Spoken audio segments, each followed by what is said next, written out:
Dans un monde de sécheresse récurrente et de tyrannie énergétique, il y a beaucoup d'espoir, beaucoup d'idées pour un avenir meilleur. L'un d'eux est le projet Egura, qui utilise l'eau de mer et le soleil pour produire de l'eau potable et d'irrigation, de l'électricité verte et de l'hydrogène, ainsi que d'autres produits utiles pour le marché, la société et l'écosystème humain. Pendant toute une vie, un adulte qui était enfant a rêvé d'aider en aimant le monde comme un seul. Il a vu la mer et les villes sèches et pauvres en énergie sur le rivage et cela lui semblait illogique. À la fin la mer est de l'eau, avec des choses précieuses comme le sel ou le plancton. Ainsi, l'adulte rêveur partage la vision, et ne peut le faire seul, de certaines entreprises continentales, privées mais d'accès ouvert à quiconque veut avec une liberté naturelle faire partie et propriétaire, actionnaire, de la nouvelle entreprise. Imaginez qu'en 2033, par exemple, quelques années après la création d'Egura Europe ou d'Egura Afrique, une par continent, et les pays où Egura opère, il existe des régions côtières avec plus de potentiel d'irrigation et d'eau potable, ainsi que d'énergie propre pour hôpitaux, écoles, entreprises, collectivités.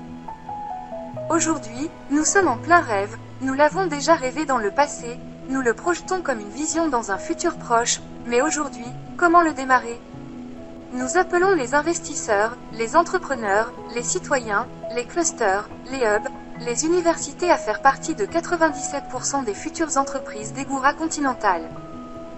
Pour que réaliser des études scientifiques qui valident nos propres estimations et propositions.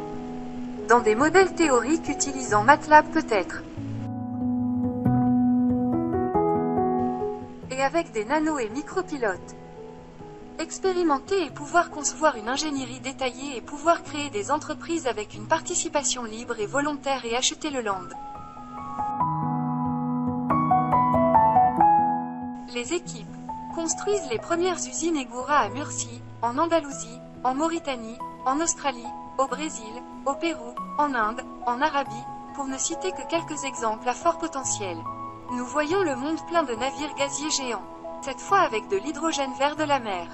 Nous voyons des déserts dans des vergers produisant de la nourriture. Voyons des enfants avec des écoles avec électricité et eau. Des hôpitaux. Des bibliothèques. Des maisons. Nous voyons des économies à la hausse, facilitant les rêves de progrès de chacun des êtres humains de la planète, dans une liberté naturelle depuis des siècles encore laissée au soleil et à la mer. Croyez-moi, oui vous pouvez. Je ne peux pas tout seul. Nous essaierons de faire créer des entreprises continentales dans ces lieux. Dans un premier temps, mais nous insisterons sur d'autres lieux s'il n'y a pas d'écho, jusqu'à ce que nous frappions à la porte de toutes les nations et sociétés du monde.